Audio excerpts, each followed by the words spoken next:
सुनो लही का भिजत बाबे पहानी से काम चली नहीं टूटा ही पलाहानी से दान कोइनी महल हमर सुनी ना कहल खाली रहिले पर्वत पहाड़ी। अच्छा ए भोला भंडारी महल बनवाती।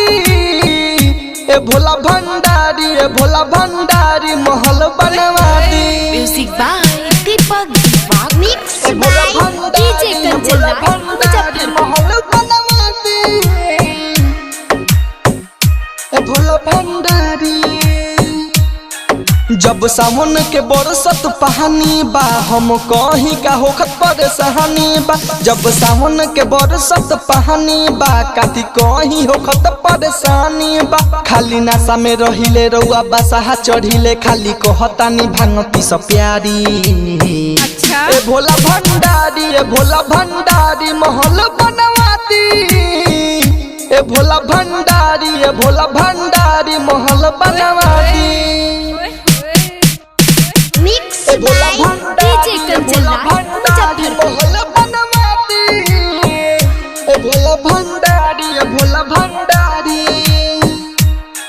खाली हमारा के रउआ फुसलावतानी कई बरस पत्थर पर बितावतानी। खाली हमारा के रउआ फुसलावतानी कई बरस पत्थर पर बितावतानी। राइटर पर दुम दीपक दुनो गाजा पी के भक आइल बारे रीति कंचन पुजारी। ए भोला भंडारी महल बनवाती।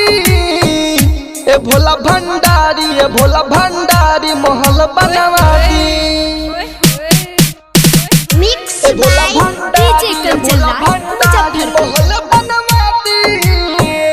ए भोला भंडारी खाली हमारा के रउआ फुसलावतानी कई बरस पत्थर पर बितावतानी। खाली हमारा के रउआ फुसलावतानी कई बरस पत्थर पर बितावतानी। राइटर पर दुम दीपक दुनो गाजा पी के भक आइल बारे रीति कंचन पुजारी। ए भोला भंडारी महल बनवाती। ए भोला भंडारी महल बनवाती। Bajrang recording studio अपाहा।